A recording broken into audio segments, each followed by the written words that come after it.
It's my turn. Here is your host for My Turn, Don Wildmon.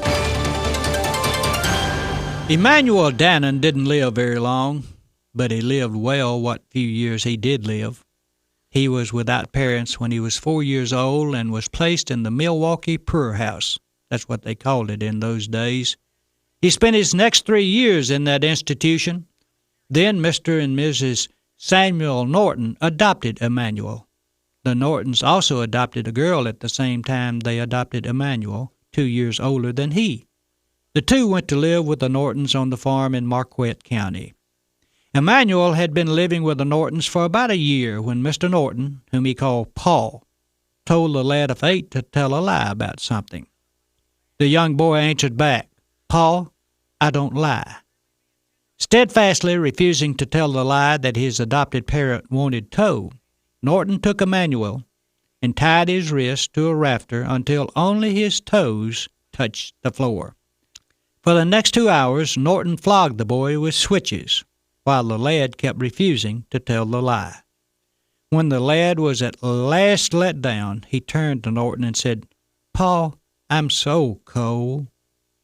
That night, the older girl later testified in court, Emmanuel Dannon died at the age of 8. He died believing it was wrong to tell a lie. Children shame us at times. Their beauty sometimes brings to light the ugliness of some of we adults. Studying human nature, one is not surprised that the carpenter took a little child, set him in the midst of the crowd, and told them that to enter the kingdom of heaven, they would have to become like that child. I have been shamed and humbled many times by the honesty and humility of children.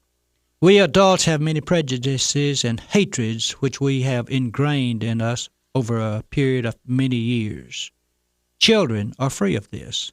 I heard a fellow say once that the races should be separated among the little children because they don't know the difference. Well, like the song says, you have to be taught to hate.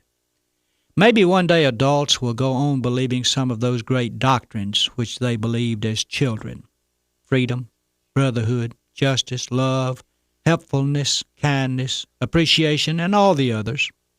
Our world needs them far more than it needs more of the hatred and selfishness and ugliness of many of our adults. One of the best investments we as adults can make in life is the shaping of a young mind toward that which is true in life. Those parents and teachers and friends who spend their time teaching a child to love and appreciate and be grateful do far more in preventing the destruction of the world than all the ruling bodies in the world. Emmanuel Dannon was a great man, even if he was just 8 years old. He stayed true to the highest he knew. After he died, a fund was begun to erect a monument to the boy who would not tell a lie. A total of $1,099 was given, but the treasurer stole every penny of it. That was back in 1851. Over 100 years later, in 1954, funds were given and a monument was erected in Emmanuel Dannon's honor. The Nazarene once said, "Happy are those who suffer persecution because they do what God requires. The kingdom of heaven belongs to them."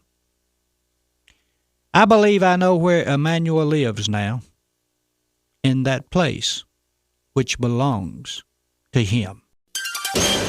This has been My Turn with Don Wildmon, a production of the American Family Association.